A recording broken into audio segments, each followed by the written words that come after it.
So let's talk a little bit about humpback whales. First of all, how do we find humpback whales?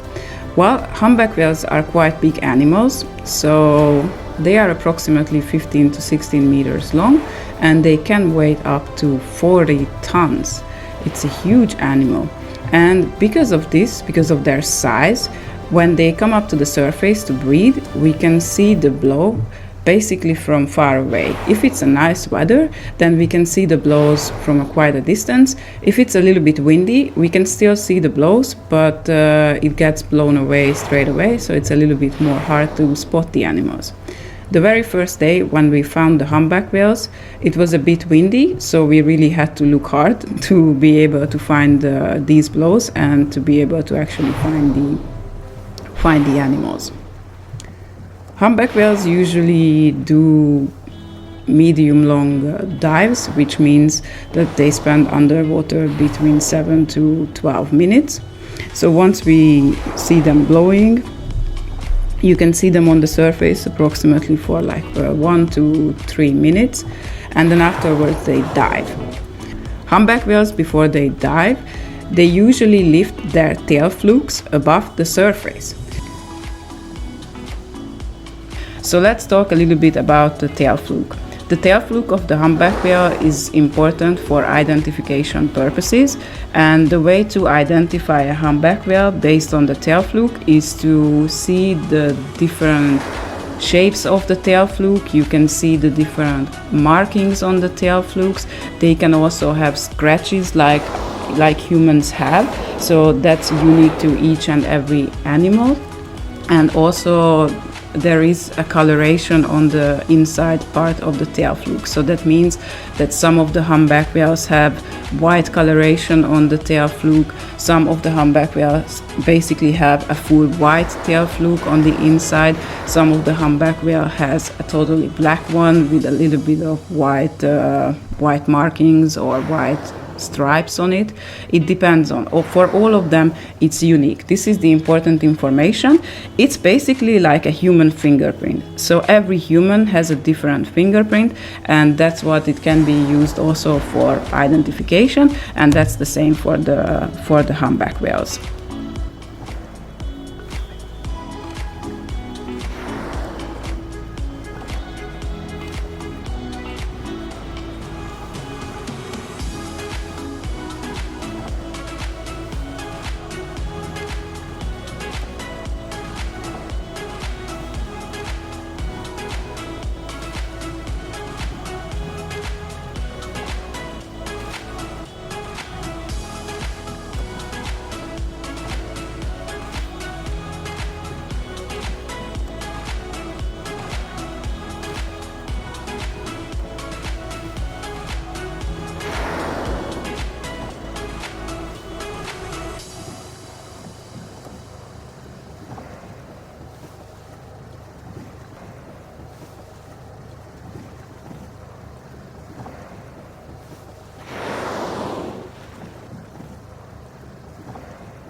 We started to get sightings around Sherwoy with orcas. And finally the day have arrived and the orcas have arrived. So we went out, it was a stormy day, and all of a sudden Norby just spotted dorsal fin in the big waves. We had actually a huge swell. It was almost 1 meter big. So you need to know that when there is such a big waves or swell, it's very hard to spot anything because the wind is blowing, so the blows are also blown away, and because the waves are big, sometimes you cannot see the horizon, and sometimes you cannot see the whales. But we were lucky enough, we made it, and we had orcas.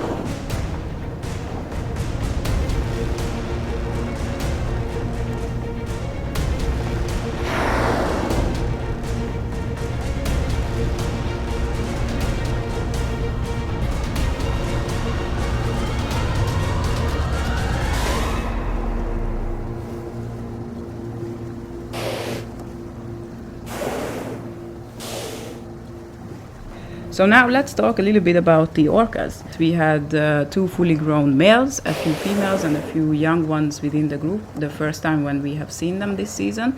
And you might ask the questions, how do we know which one is a male and which one is a female?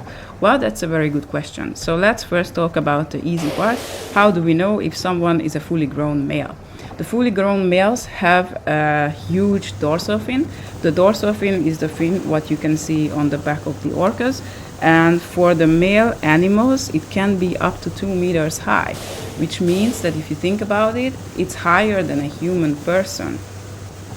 The male orcas get sexually mature and fully grown by the age around 12 to 15. So that's the time when they have their dorsal fin fully grown as well. So let's talk about the second most easy. How do we know if someone is a baby? Well, obviously we know it because they are much smaller.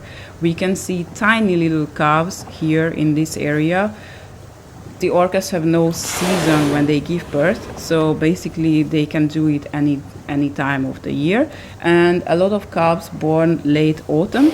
And now we have winter, so we have a lot of young calves here. Some of them even just days or weeks old, and some of them are already slightly bigger. The first thing you can know that it's a baby or it's a young one, it's obviously from the size. The second thing how you can know it is because the calves are always swimming by the side of their mother. So if you see an orca with a small dorsal fin and the calf pops up right next to her, and then you can know that it's probably a calf together with a female. And yeah, that's the second sign. And the third sign is that young calves usually have their white body parts, so the eye patch and the throat patch, which is always white for the adult animals, they still have that orange coloration. So if you see a tiny animal who has all his eye patch still orange, then you can be 100% sure that it's a baby. And how do we know if someone is if any of the animal is a female? Well, an animal with a small curved dorsal fin is swimming together with a calf, that it's highly likely that it's a female. So basically it's the mother of the calf. But because the males are getting their dorsal fin fully straight up high by the age of 15, obviously when they are around 7 years old, they have kind of a similar dorsal fin as a female. So once again, we cannot know which one is exactly a female or which one is a young male. The only way to distinguish 100% sure which one is a male or a female is if we see the underside of the orca, which sometimes you can see if they are playing and rolling on the surface and you are lucky enough to get a photo of their underside. Then you can distinguish for sure if it's a male or a female.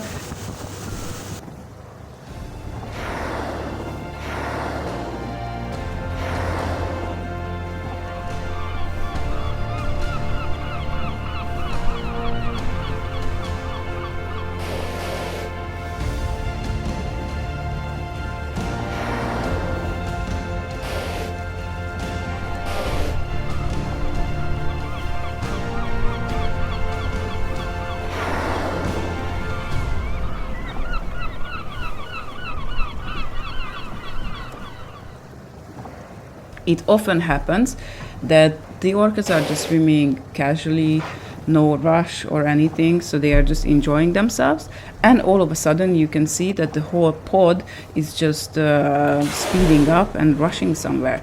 That usually means that they sense the herring underwater and they are rushing somewhere to feed.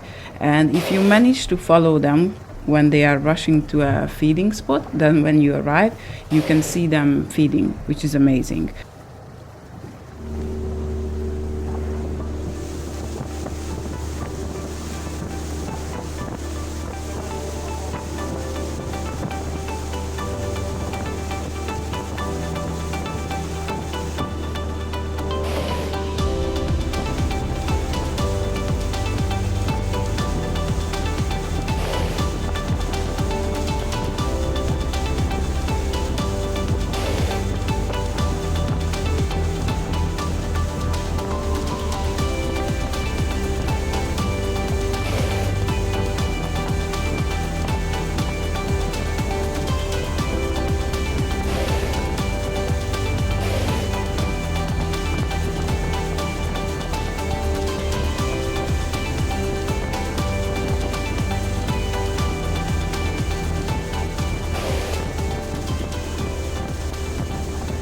The orcas are very, very playful, porpoising, so that means that they are swimming fast, and when they come up to breathe, because of the speed, they cannot just come up and get a breath, so they have to halfway jump out of the water to have enough time to breathe as well and swim on a speed.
When the orcas are feeding, it's an absolutely amazing phenomenon to watch. First of all, because when the orcas are feeding, everything is so intense, and you cannot just see orcas, but you can see a lot of seagulls circling above their head. And also, when the orcas are feeding, they are herding the herring together underwater, and that attracts the humpback whales. So when the humpback whales can hear that the orcas are working on the herring, they immediately rush to the scene and try to steal some fish. And it's just very nice to see how the seagulls are circling above the orcas. They have absolutely no fear. And sometimes if a herring comes very close to the surface and jumps out of the water just to escape the orcas, then it's usually land in the mouth of a seagull.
The orcas are highly social animals. They have very strong family relationships.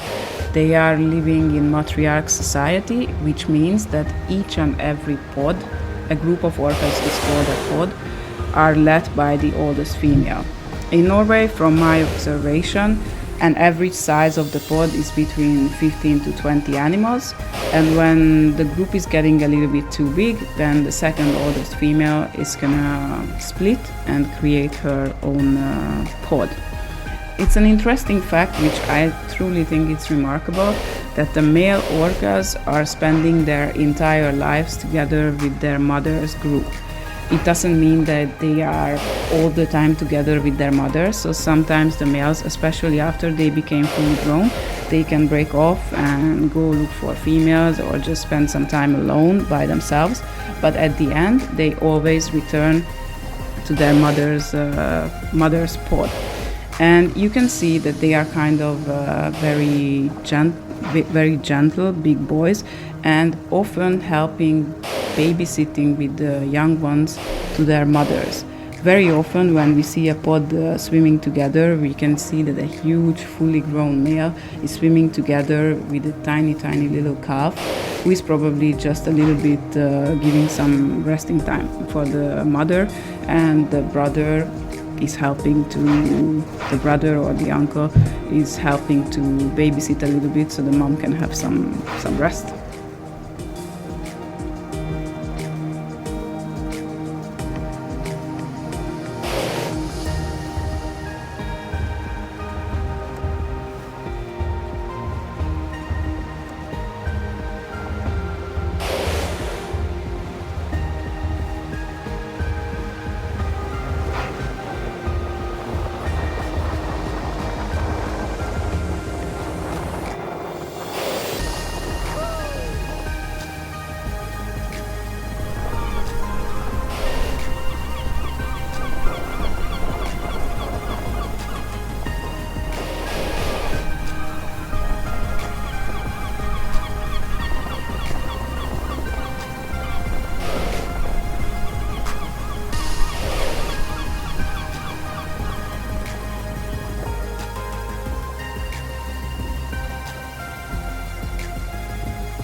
It's very often seen, also you can see in this episode, that the humpback whales are using the shore as a tool to herd the herring together in the water, and then after they can just lunge. When the humpback whales are lunge feeding, that they go underneath a huge bait ball of herring, and they come up to the surface with an open mouth.